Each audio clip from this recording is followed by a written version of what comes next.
नमस्कार दोस्तों, आप सभी का हमारे YouTube चैनल ट्रिक सबसे तेज में स्वागत है। आज मैं आपके लिए गणित के बहुत ही इंपॉर्टेंट क्वेश्चन लेके आ रहा हूं और वीडियो थोड़ा सा लॉन्ग होने वाला है, बड़ा होने वाला है। ठीक है, कुछ ज्यादा सीखने को मिलेगा, पूरा वीडियो देखिएगा। चलिए स्टार्ट करते हैं पहले क्वेश्चन से। यदि x equal to 1/x equal to 5 है तो x की पावर 4 प्लस 1/x की पावर 4 बराबर क्या होगा। जब पावर 4 में क्वेश्चन पूछा गया है, क्या पावर 4 में पूछा गया है क्वेश्चन, तो क्या करते हैं, पावर 4 को क्या करते हैं, दो और दो में अलग अलग कन्वर्ट कर लेते हैं। अब x की पावर 4 नहीं, x की पावर आप दो मानेंगे, दो मानेंगे x की पावर। जब x की पावर दो मानते हैं तो क्या करते हैं, ये वाली जो संख्या होती है हमारी 5, इसका क्या करेंगे, पावर मैंने दो मानी है ना, तो पावर दो रख लेंगे, पावर दो रख लेंगे और प्लस क्या करेंगे, उसमें दो को ही प्लस कर देंगे। तो 5 की पावर दो 25, 25 में जोड़ेंगे दो तो हो जाएगा 27। कितना आ गया भैया, 27 आ गया। अब 27 आ गया आपका आंसर। ये आंसर जो 27 आया है, ये एक पावर रखने से आया था, लेकिन अभी पावर हमारी दूसरी बची है, बची है ना, बची। तो ये जो दूसरी पावर बची है ना, तो इस 27 के ऊपर रखेंगे, 27 के ऊपर रखेंगे। क्लियर है, 27 के ऊपर हमने रख लिया। अब देखिए दो पावर थी हमारी, पहले दो फिर बाद में दो। एक बार हमने क्या किया, प्लस किया, एक बार क्या कर देंगे, माइनस कर देंगे। 27 की पावर दो होता है 729, माइनस कर देंगे दो, आंसर आ जाएगा 727। यह आपका आंसर हो गया भाई। बेहतरीन सवाल है, 727 आपका बिल्कुल सही जवाब, सी ऑप्शन। क्लियर हुआ सभी को। तो मैंने पहले ही बोला था कि आज की वीडियो में थोड़ा ज्यादा सीखने वाले हैं, आप पूरा वीडियो देखिएगा। चलिए अब देखेंगे अगला क्वेश्चन। अगला सवाल है, किसी मूलधन पर 3 साल में 8% की दर से और 2 साल में 9% की दर से उसके साधारण ब्याज का अंतर 96 रुपए है, तो मूलधन ज्ञात करें। देखिए 3 साल के लिए है धन, 8% की दर से है, तो साधारण ब्याज में क्या रहता है कि प्रत्येक वर्ष के लिए समान, पहली साल का 8, दूसरी साल का भी 8, तीसरी साल का भी 8। तो 3 साल के लिए रेट कितना हो जाएगा, 8 त्रिक का 24, दोनों का मल्टीप्लाई कर देंगे, मालूम हो जाएगा 3 साल का कितना लग रहा है, 24%। यहां पे रेट कितना है फिर 9%, कितने साल के लिए, 2 साल के लिए, तो 9 दुने का 18% हो गया। ठीक है, अब देखिए यहां पे उसके साधारण ब्याज का अंतर 96 रुपए है। पहले तो यहां देख लो रेट में कितना अंतर आ रहा है, 24 से 18 में 6% का अंतर आ रहा है रेट में। जब रेट में 6% का अंतर है और रुपए में कितने का, 96 का, तो 6% की वैल्यू 96 रुपए के बराबर हो जाएगी। भाई 6% की वैल्यू 96, हमको क्या निकालना है, मूलधन, जो कि आपका 100% होता है। तो क्या करेंगे, कैसे निकालेंगे, 96 में 6 से डिवाइड कर देंगे, 100% का मान निकालने के लिए 100 से मल्टीप्लाई कर देंगे, आंसर आ जाएगा 16 छिक्के 96, यानी कि 16 बार में ये कट गया, 16 का मल्टीप्लाई 100 से कर दो, आंसर हो जाएगा 1600। ये आपके क्वेश्चन का बिल्कुल सही जवाब है, समझ में आ गया। चलिए अब देखेंगे अगला क्वेश्चन। अगला प्रश्न है, ए का 10% बराबर है बी के 35% के, बराबर है सी के 20% के, तो ए अनुपात बी अनुपात सी ज्ञात करें। देखिए आपसे कहा ए का मतलब मल्टीप्लाई होता है, 10% बराबर है बी के का मतलब मल्टीप्लाई, 35% बराबर है सी के का मतलब मल्टीप्लाई 20% के। तो बराबर में प्रतिशत से प्रतिशत पूरा कैंसिल, 5 से 2 बार में कटा, 5 से 7 बार में कटा, 5 से 4 बार में कटा। तो ए बी और सी इनका रेशियो कितना है, 2, 7 और 4। अब देखिए ए की वैल्यू हमें निकालनी है, तो ए को छिपा लेंगे इन दोनों का मल्टीप्लाई, तो 7 चौक 28। बी का निकालना है, बी को छिपा लेंगे 2 का 4 से मल्टीप्लाई, 2 चौके 8। सी का निकालना, सी को छिपा लेंगे इन दोनों का मल्टीप्लाई, 2 सत्ते 14। अब ये किसी कॉमन संख्या से कट सकते हैं तो कटा लो, नहीं कटेंगे तो छोड़ दो, लेकिन कट रहे हैं भाई। 2 से कटेगा ये 7 बार में, 2 से कटेगा ये 4 बार में, 2 से कटेगा ये 14 बार में। ठीक है, तो 14 अनुपाते 7 14 अनुपाते 4 अनुपाते 7, ये आपके क्वेश्चन का बिल्कुल सही जवाब है। बिल्कुल सही जवाब, आपका आंसर आ गया चुटकियों में। अब देखेंगे अगला क्वेश्चन। अगला क्वेश्चन है, किसी त्रिभुज में 2a बराबर 3b बराबर 6c है, तो कोण c का मान ज्ञात कीजिए। a की वैल्यू कितनी, 2, b की वैल्यू कितनी, 3, c की वैल्यू कितनी, 6। ठीक है, अब a का मान निकालेंगे तो a को छिपा लेंगे इन दोनों का मल्टीप्लाई, यानी कि 3 6 18। a का निकालना है 1 के नीचे, बी का निकालेंगे तो बी को छिपाएंगे, इन दोनों का भाई 6 दूनी का 12, बी का निकाला तो बी के नीचे, इसका निकालना, इसको छिपाएंगे, 3 दूनी का 6, ये आ गया। किसी संख्या से कट रहा है तो कटा लो, 6 कम 6, 6 दूनी का 12, 6 त्रिक का 18, कट रहा था हमने 6 से कटा दिया, कटा दिया। अब देखिए प्रश्न में क्या दिया गया आपको, आपको कहा गया है कि सी का मान ज्ञात करना है, हमको क्या करना है, सी का मान ज्ञात करना है। और किसी त्रिभुज में ये कोण ए का मान है, ये कोण बी का और ये सी का। तो त्रिभुज का याद रखना, कोई सा भी त्रिभुज हो कैसा भी उसके तीनों कोणों का मान हमेशा 180 डिग्री होगा, उसके तीनों कोण का मान हमेशा 180 डिग्री होगा। जब आपके पास योग है ना तीनों कोणों का, तो तीनों कोण के अनुपात का भी योग 3, 2, 5 और 1, 6, इस योग में अनुपात के योग से डिवाइड कर दो, 6 त्रिक का 18 और 1 के 0, 30 बार में गया ना, 30 का मल्टीप्लाई 1 से कर दो तो 30, 2 से कर दो 60, 3 से कर दो 90, यानी कि तीनों कोण हमें निकल के आ गए। यही तो पूछ रहा था, क्या पूछ रहा था, सी का मान ज्ञात कीजिए। सी का मान कितना भैया, सी का मान 30 है, यही है आपका आंसर। चलिए आप देखेंगे अगला सवाल। अगला सवाल है, 10 व्यक्ति किसी भोजन को 3 दिन में खत्म कर सकते हैं, तो 5 व्यक्ति उस खाने को कितने दिन में खत्म करेंगे।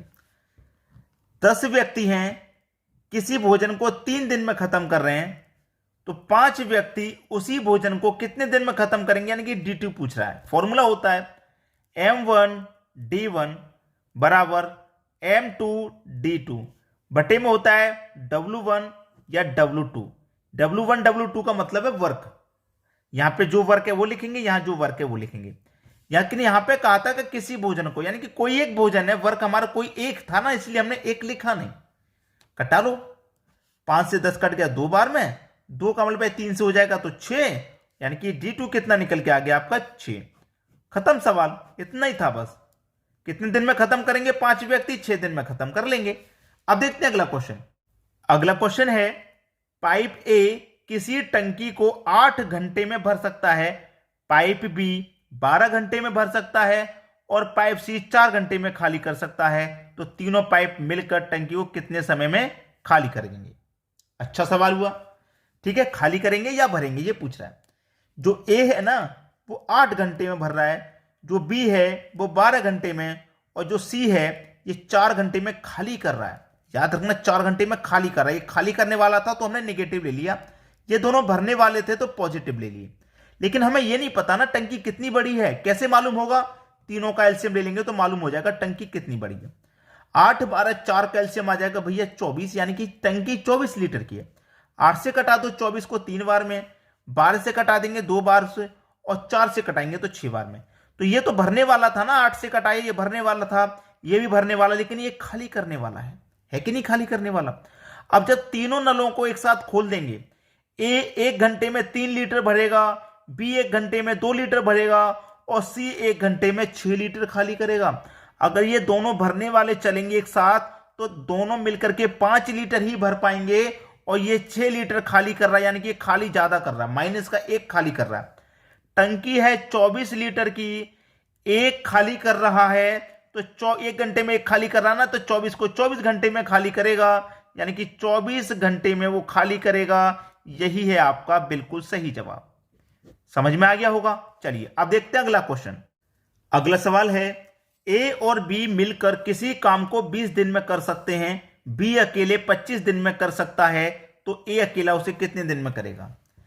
ए प्लस बी कितने दिन में करने भाई, 20 दिन में, ठीक है।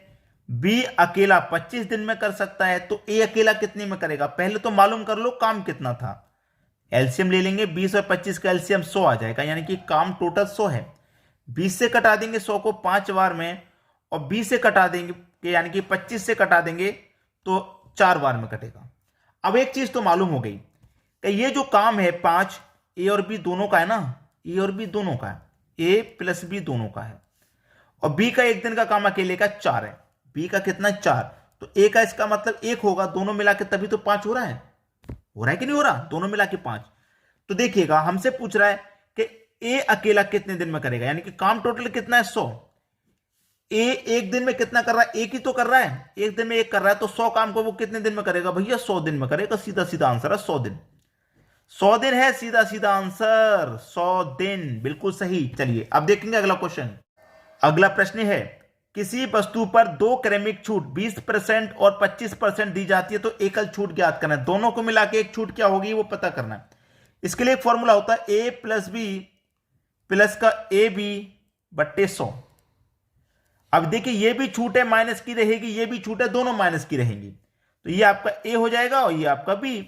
तो ये छूट है ना तो माइनस की रहेगी यानी कि माइनस का 20।